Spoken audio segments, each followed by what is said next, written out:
Gérer mon activité de freelance, c'était devenu un vrai casse-tête. Suivre mes revenus, ne pas oublier mes clients, garder une vue claire sur mes projets.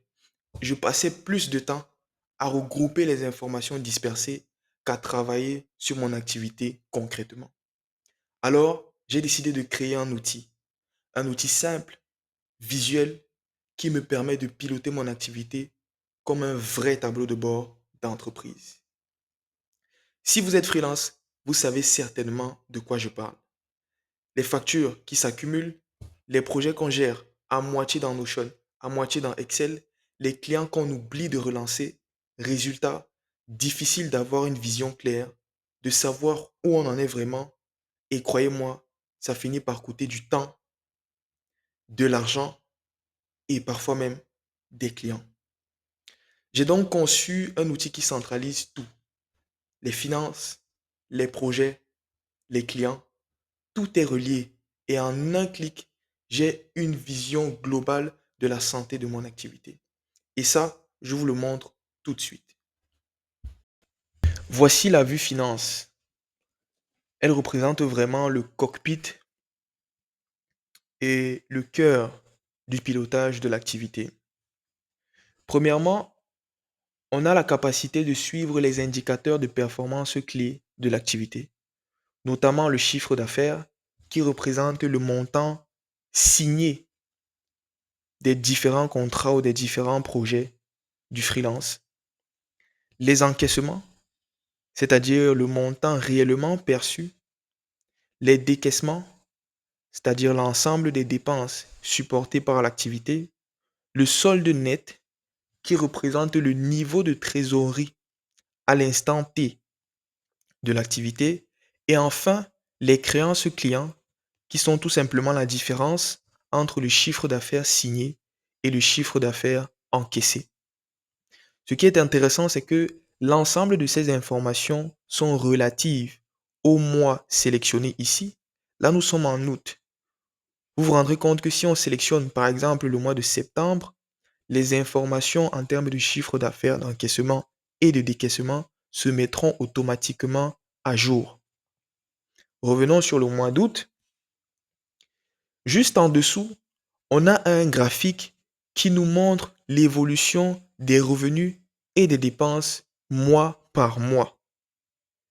En bleu foncé, vous avez le chiffre d'affaires, en bleu clair, les encaissements et en orange clair, les décaissements. Ce graphique-ci nous permet de voir qu'en mai, par exemple, on a connu une augmentation du chiffre d'affaires à plus de 700 000.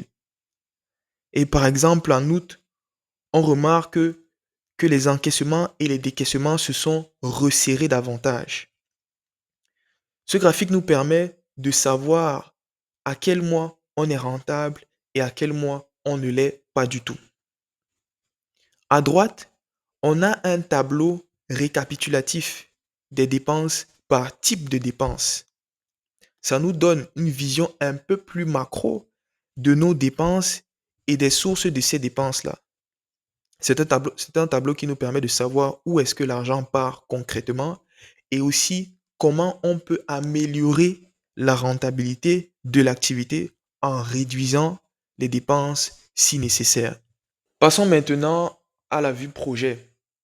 Cette partie du tableau de bord nous permet de suivre à la fois la performance commerciale, l'état d'avancement des projets et surtout leur impact financier. Nous avons 10 projets signés en 2025 pour un montant global de 2 225 000. Quand on regarde leur état d'avancement, on observe que 40% des projets ont déjà été livrés, 30% des projets sont en cours de développement, 20% sont en attente de démarrage et seulement 10% ont été annulés.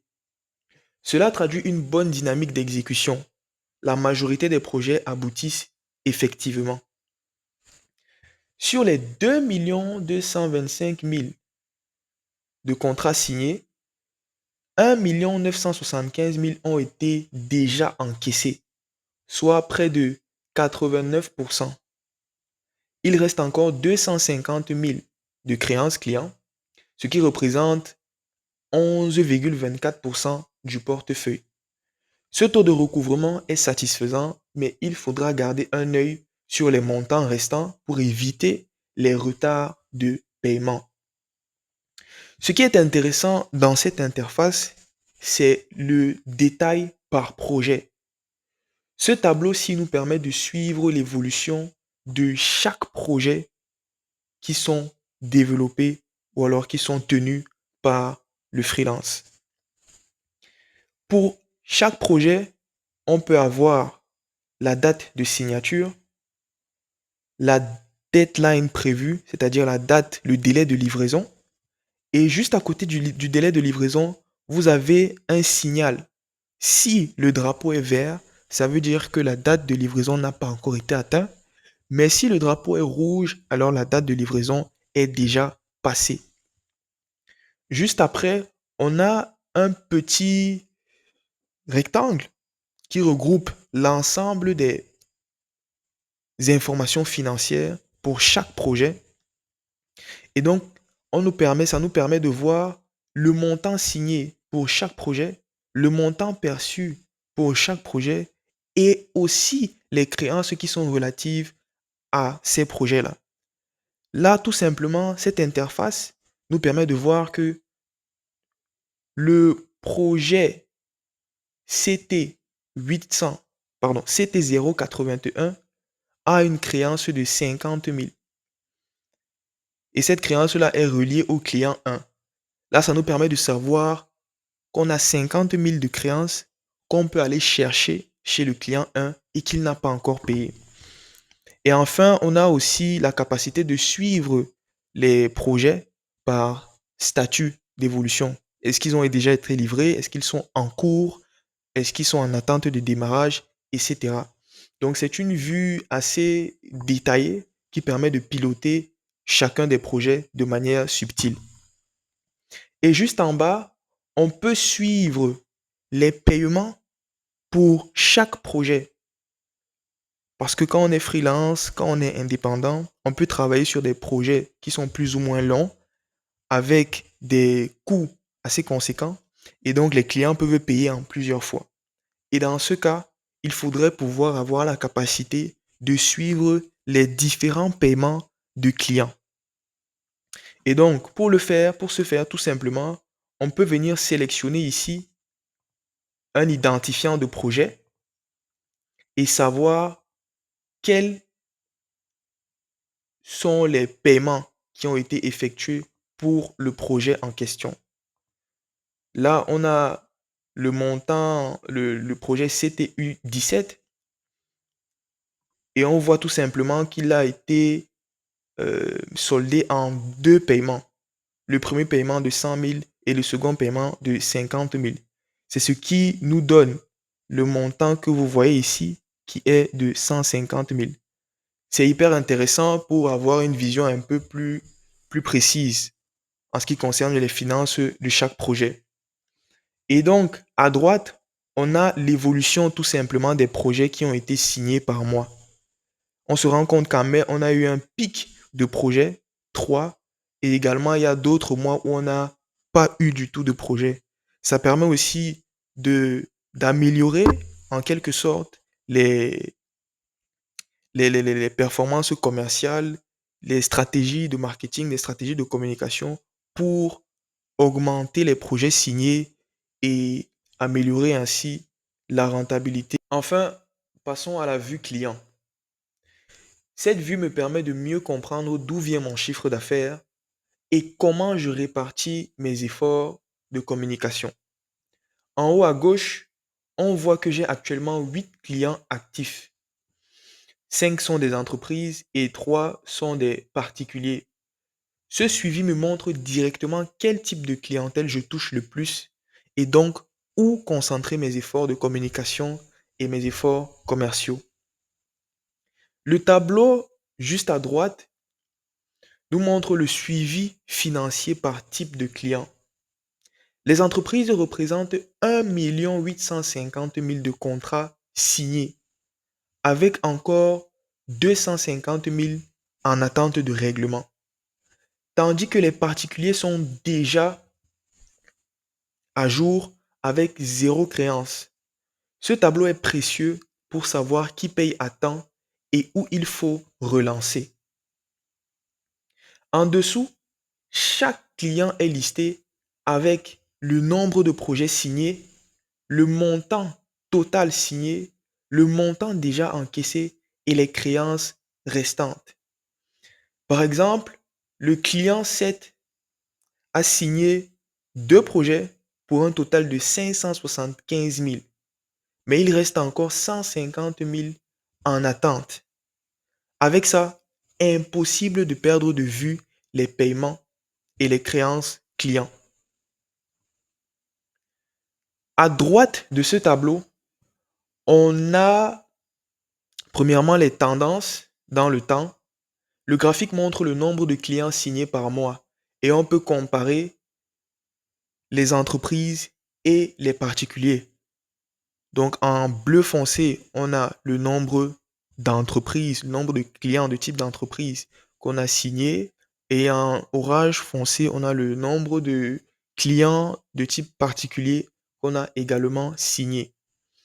On remarque par exemple qu'en mai, on a trois nouveaux clients de type entreprise qui ont été signés.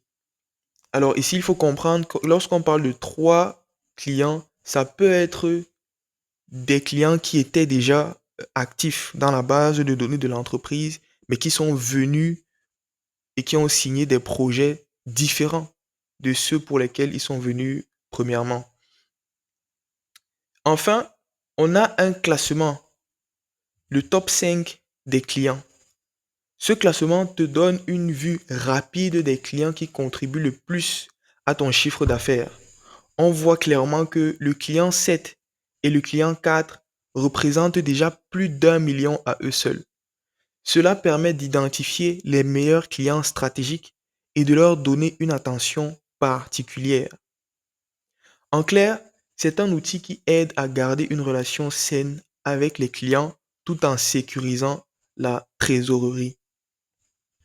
Alors, vous vous demandez très certainement, mais d'où viennent toutes ces données? Comment on réussit à avoir tous ces graphiques, tous ces chiffres? Le plus important, c'est d'enregistrer l'ensemble des données de votre activité. Et pour ce faire, on a trois bases de données principales. La première base de données concerne les contrats signés.